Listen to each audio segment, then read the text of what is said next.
எப்போ வந்து எஸ்ஐபி பண்ணணும், எப்போ வந்து லம்சம் பண்ணலாங்கிறத இப்போ பார்ப்போம். ஆரம்பிக்கலாங்களா? முதல்ல வந்து என்னன்னா, உங்கள்கிட்ட அமௌண்ட் கம்மியாக இருக்குது, ஃபர்ஸ்ட் நீங்கள் ஒரு 500 ரூபாய் இல்லாட்டி ஒரு 1000 ரூபாயே ஸ்டார்ட் பண்ணுங்கள். உடனே பெரிய அமௌண்ட்டில் போடணும்னு அவசியம் இல்லை. ஸோ மாதம் ஒரு 1000 ரூபா போடுறீங்க. 1000 ரூபா போட்டுக்கிட்டே இருக்கும்போது என்னென்னா, ஒரு வருஷத்துக்கு 12 தடவை போடுறீங்க. ஸோ ஏற்ற இறக்கம் இல்லாமல் உங்களுக்கு வந்து சராசரியாக வந்து மியூச்சுவல் ஃபண்டில் இன்வெஸ்ட் பண்ணும்போது நீங்கள் வாங்கக்கூடிய ஒவ்வொரு 1000 ரூபாய்க்கு நீங்கள் மாதம் போடுறீங்கல்ல, அதுக்கு வந்து அவங்க வந்து உங்களுக்கு ஒரு யூனிட் வந்து அலோகேட் பண்ணி, ஒரு யூனிட்டோட ரேட் வந்து 10 ரூபான்னு வச்சுக்கோங்களேன். அப்போ 1000 ரூபாய்க்கு வந்து உங்களுக்கு எவ்வளோ கிடைக்கும், 100 யூனிட் கிடைக்கும். ஓகேங்களா?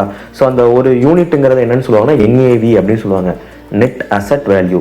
இப்போ இதை வந்து நீங்கள் ஈஸியாக எப்படி புரிஞ்சுக்கலாம்னா, இப்போ ஒரு லேண்ட் இருக்குன்னு வச்சுக்கோங்க. ஒரு ஏக்கர் லேண்டில் ஒரே ஒரு ஸ்கொயர் ஃபீட்டை மட்டும் நீங்கள் வாங்கினீங்கன்னா எப்படி இருக்கும்?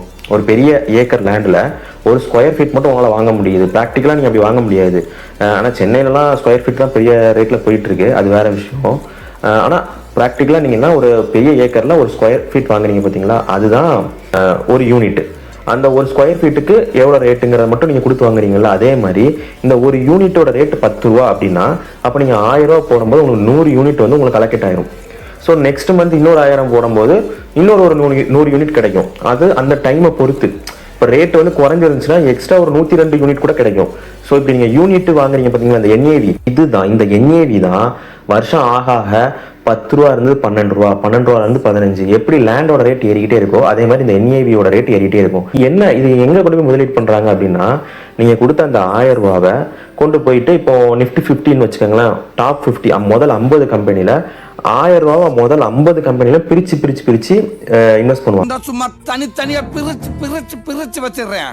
அவ்வளவு வெறி மாப்பிளைக்கு உங்களுக்காக முதல் கம்பெனியில் ஒரு 2 ரூபா, அதுக்கப்புறம் கம்பெனியில் ஒரு 1 ரூபா, அதுக்கப்புறம் கம்பெனியில் ஒரு 50 பைசா அப்படின்னு அந்த பெர்சன்டேஜ் சதவீதமாக போட்டு முதல் 50 கம்பெனியில் நீங்கள் கொடுத்த 1000 ரூபா பிரித்து இன்வெஸ்ட் பண்ணிடுவாங்க. கம்பெனி வந்து ஃபியூச்சரில் க்ரோத் ஆக ஆக உங்களோட இந்த 10 ரூபாங்கிற அமௌண்ட் வந்து அதிகமாகிட்டே போகும். எஸ்ஐபி போடுறதுக்கு பேஷன்ஸ் வந்து ரொம்ப முக்கியம். ஒரு 5 மாதம் போட்டேன், எனக்கு வந்து ஒரு 2000 ரூபா ப்ராஃபிட் வந்துருச்சு, நான் மொத்தத்தையும் விற்றுட்டு வெளியே வந்துடுறேன், வந்த வரைக்கும் எனக்கு லாபம், அந்த இதெல்லாம் எஸ்ஐபியில் வந்து நடக்காது.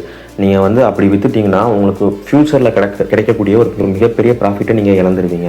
ஸோ அதெல்லாம் வந்து நம்ம எஸ்ஐபியை வந்து ஞாபகத்தில் வச்சுக்கணும். எப்போ வந்து ரிட்டர்ன்ஸ் வந்து நம்ம எதிர்பார்க்கலாம்? இப்போ நம்ம வந்து ஒரு மரத்தை நட்டினோடனே நமக்கு மரம் வளர்ந்து மரத்துலேருந்து நமக்கு பழங்கள் வந்து கிடைச்சிருமா? கிடைக்காது. மியூச்சுவல் ஃபண்ட் எப்படி நீங்கள் டைம் கொடுக்கணும்னா, இப்போ நீங்கள் ஒரு 3 மியூச்சுவல் ஃபண்டு போடுறீங்க அப்படின்னா கோல் பேஸ்டாக போடணும். இப்போ வந்து எனக்கு வந்து நான் வந்து ஒரு கார் வாங்கணும்னு பிளான் பண்ணுறேன், அதுக்கு ஒரு மியூச்சுவல் ஃபண்டு. நான் வந்து ஒரு வீடு கட்டணும்னு பிளான் பண்ணுறேன், அதுக்கு ஒரு மியூச்சுவல் ஃபண்டு. நான் வந்து ஒரு ஃபாரின் ட்ரிப் ஒன்று போகணும்னு பிளான் பண்ணுறேன், அதுக்கு ஒரு மியூச்சுவல் ஃபண்டு. அந்த அமௌண்ட் எப்போ ரீச் ஆகுதோ அதை நீங்கள் எடுத்துக்கலாம். ஆனால் பொதுவாக இந்த கோல் வந்து மக்கள் எப்படி வச்சுருக்காங்கன்னா, என் குழந்தைக்கு வந்து மேரேஜ் பண்ணணும், இல்லாட்டி வந்து என் குழந்தைய வந்து படிக்க வைக்கிறதுக்கு நான் மியூச்சுவல் ஃபண்டு போட போகிறேன். ஆக்சுவலாக அது ரொம்ப நல்ல விஷயம் தான். உங்களோட கோலோட ஒரு எமோஷனல் வேல்யூவும் ஆட் ஆகிருக்கும் போது நீங்கள் அந்த காசை வந்து தேவையில்லாமல் எடுக்க மாட்டீங்க. இப்போ நீங்கள் வந்து ஒரு காருக்கு நான் மியூச்சுவல் ஃபண்டு போடுறேன், கார் வாங்குறதுக்கு சேர்க்குறேன், ஒரு 10 லட்சமோ 15 லட்சமோ சேர்க்குறேன் அப்படின்னா, இன்கேஸ் உங்களுக்கு வந்து ஒரு மணி தேவை இருந்ததுன்னா நீங்கள் அதுலேருந்து ஒரு அமௌண்ட் எடுத்துருவீங்க. இதுவே என்னோட பசங்களுக்காண்டி நான் சேர்த்து வைக்கிறேன், இல்லாட்டி எங்கள் அம்மாக்காண்டி நான் சேர்த்து வைக்கிறேன் அப்படிங்கும்போது அதுலேருந்து உங்களுக்கு ஒரு பணத்தை எடுக்கிறதுக்கு வந்து தோணாது. இதுதான் வந்து கோல் பேஸ்டாக தான் நம்ம என்னென்னா மியூச்சுவல் ஃபண்ட் வந்து பிளான் பண்ணணும். ஓகே, எப்போ நமக்கு ரிட்டர்ன்ஸ் கிடைக்குன்னா மினிமம் ஒரு 7 to 15 இயர்ஸாவது வெயிட் பண்ணணும். இப்போ கார் வாங்குறது அந்த மாதிரிலாம் short term goals. Short term கோல்ஸ்னால் ஒரு 5 வருஷத்துக்கு உண்டான கோல்ஸ் தான் ஷார்ட் டேர்ம் கோல்ஸ். நெக்ஸ்ட் 5 வருஷத்துல நான் இதெல்லாம் பண்ண போகிறேன். லாங் டேர்ம் கோல்ஸ்னால் ஒரு 10 வருஷத்துக்கு மேலே, 10 to 15 வருஷத்துல நான் இதெல்லாம் பண்ண போகிறேன். இன்னும் என் குழந்தை வந்து காலேஜ் போகிறதுக்கு ஒரு 10 வருஷம் டைம் இருக்குது, ஸோ நான் இப்போ ஸ்டார்ட் பண்ணலாமா அப்படின்னா நீங்கள் ஸ்டார்ட் பண்ணலாம். எஸ்ஐபி நீங்கள் ஸ்டார்ட் பண்ணாதான் அந்த டைம் வந்து உங்களுக்கு ஒரு பெரிய லம்சமான ஒரு அமௌண்ட் இருக்கும். அதை விற்று நீங்கள் வந்து உங்களுக்கு என்ன வேணுமோ அதை நீங்கள் பண்ணிக்கலாம். முக்கியமான இடத்துக்கு வந்துட்டோம், ரிட்டர்ன்ஸ் கால்குலேட்டர். இப்போது எக்ஸாம்பிளுக்கு வந்து இப்போ நான் ஒரு மாதத்துக்கு 1000 ரூபா போடுறேன் அப்படின்னு வச்சுக்கோங்களேன். ஒரு வருஷத்துக்கு ஒரு முடிவில் எப்படி இருக்குன்னா 12,000 ரூபா போட்டிருப்பேன். ஆனால் ரிட்டர்ன்ஸ் வந்து எனக்கு எவ்வளோ கிடைக்குன்னா எக்ஸ்ட்ரா ஒரு 660 ரூபா கிடைக்கும். 5.50% ரிட்டர்ன்ஸு. அதுவே 5 வருஷம் கழிச்சு பார்த்தீங்கன்னா 60,000 போட்டிருப்பேன், ஆனால் எனக்கு கிடைக்கக்கூடிய அமௌண்ட் வந்து 93,000. 55% வந்து ரிட்டர்ன்ஸ் கிடைக்குது. ஓகேங்களா? இது வந்து எஸ்ஐபி மெத்தடில் மாதம் நம்ம போட்டோம்னா, இப்போ ஒன் டைம் என்கிட்ட ஒரு அமௌண்ட் இருக்குன்னு வச்சுக்கோங்களேன், ஒரு 65, ஒரு 1 லட்சமே போடுவோமே, 2000 போகுது, 1 லட்சம் நான் போடுறேன். ஒரு வருஷம் கழிச்சு பார்த்தீங்கன்னா அந்த 1 லட்சத்தோட எக்ஸ்ட்ரா ஒரு 7,000 போயிருக்கு, கிட்டத்தட்ட ஒரு 7% இன்ட்ரெஸ்ட் கிடைச்சிருக்கு. 5 வருஷம் கழிச்சு பார்த்தீங்கன்னா 1 லட்சம் வந்து 2.5 லட்சமும் மாறிட்டு 156% வந்து நமக்கு ரிட்டர்ன்ஸ் கிடைச்சிருக்கு. ஓகேங்களா? ஸோ இப்போ பார்க்கும்போது உங்களுக்கு ஒன் டைமாக போட்டால் தான் ரிட்டர்ன்ஸ் அதிகமாக கிடைக்கிற மாதிரி தெரியும். ஆனால் நம்ம எஸ்ஐபியில் வந்து ஜஸ்ட் 1000 ரூபா தான் நம்ம போடுறோம் மாதம் கரெக்டுங்களா? அந்த மாதம் 1000 ரூபா போடுறதுக்கே உங்களுக்கு வந்து 55% ரிட்டர்ன்ஸ் கிடைச்சிருக்கு. ஸோ எஸ்ஐபி எப்போவுமே வந்து ஆட்டோமேட்டிக்காக எஸ்ஐபி போட்டுகிட்டே இருக்கணும். கையில் ஏதாவது ஒரு எக்ஸ்ட்ரா ஒரு அமௌண்ட் கிடைச்சிச்சுன்னா நம்ம இன்வெஸ்ட் பண்ணிக்கணும், அதே ஃபண்டில் திருப்பி இன்வெஸ்ட் பண்ணிக்கணும். அதை விட்டுட்டு நம்ம எப்போ நல்ல பர்ஃபெக்ட் டைம் அமையும், ஒரு மொத்தமாக ஒரு காசு கிடைக்குமோ அப்போ இன்வெஸ்ட் பண்ணலாம் அப்படி நம்ம வெயிட் பண்ணிக்கிட்டு இருந்தோம்னா நமக்கு கரெக்டான ரிட்டர்ன்ஸ் வந்து ப்ராப்பராக கிடைக்காது. எஸ்ஐபிக்கும் லம்சமுக்கும் ரியல் டைம் எக்ஸாம்பிள் எப்படி சொல்லலாம்னா, இப்போ நீங்கள் வந்து நான் முதல்ல சொன்ன மாதிரி இப்போ ஒரு வீடு கட்டுறதே நம்ம ஒரு எக்ஸாம்பிளுக்கு எடுத்துக்கோமே. இப்போ நீங்கள் வந்து கான்ட்ராக்டரை பிடிச்சி நீங்கள் வந்து வீடு கட்டுறதுக்கு சொல்கிறீங்க. அவருக்கு மாதம் ஒரு 5ஆம் தேதி வந்துச்சுன்னா நான் உனக்கு வந்து ஒரு அமௌண்ட் கொடுத்துட்றேன். நீங்கள் அப்படி மாதம் ஒரு லட்சமாக கொடுக்க ஒவ்வொரு செவராக அவர் எடுப்பார். அதுக்கப்புறம் மேலே காங்கிரீட் போடுவார். ஸோ இந்த மாதிரி மாதம் நீங்கள் பண்ணுறீங்க பார்த்தீங்களா, அதான் எஸ்ஐபி. லம்சம்னா மொத்தமாக பேசிடுறது. இப்போ எவ்வளோ ஆகும், 40 லட்சம் ஆகுமா, சரி ரைட்டு, நான் உனக்கு ஒரு 10 லட்சம் முதல்ல கொடுத்துட்றேன், 10 லட்சத்தை முடிச்சுட்டு எனக்கு சொல்லு, அதுக்கப்புறம் 10 லட்சம் தரேன். அப்போ நீங்கள் எப்போல்லாம் உங்கள் காசு இருக்குதோ அப்போ நீங்கள் மொத்தமாக கொடுக்குறீங்க பார்த்தீங்களா, அதான் லம்சம். ஸோ ஷேர் மார்க்கெட்டை பொறுத்த மட்டும் எஸ்ஐபியும் பெஸ்ட்டு தான், லம்சமும் பெஸ்ட்டு தான். அது எப்போ நீங்கள் போடுறீங்கிறத பொறுத்து இருக்குது. எஸ்ஐபி வந்து எப்படின்னா ஒரு சின்ன அமௌண்ட் தான் உங்களால் போட முடியும் மாதம் அப்படிங்கும்போது நீங்கள் எஸ்ஐபி வந்து பெஸ்ட்டு.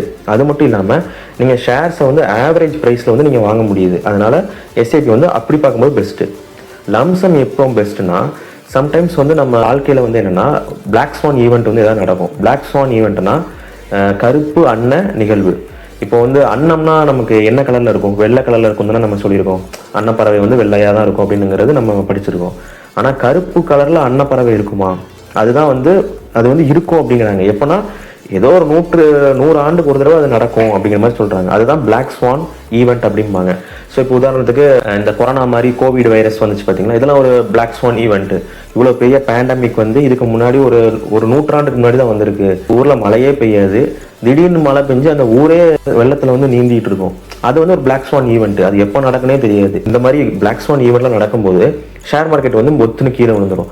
ஸோ அந்த மாதிரி டைமில் நம்மள்ட்ட நிறைய காசு இருந்தது அப்படின்னா லம்சமாக நம்ம போய் வாங்கும்போது நமக்கு வந்து வரக்கூடிய ரிட்டர்ன்ஸ் ஒன்ஸ் எல்லாமே வந்து நார்மல் ஆனதுக்கப்புறம் நமக்கு வரக்கூடிய ரிட்டர்ன்ஸ் வந்து ரொம்ப அதிகமாக இருக்கும். ஸோ இப்போ வந்து இந்த போர் நடக்கிறது, இந்த மாதிரி ஏதாவது ஒரு வைரஸ் பரவுது, இல்லை இந்த மாதிரி ஏஐனால் வேலை போகுது, அது ஒரு பிரச்சனை நடக்குது.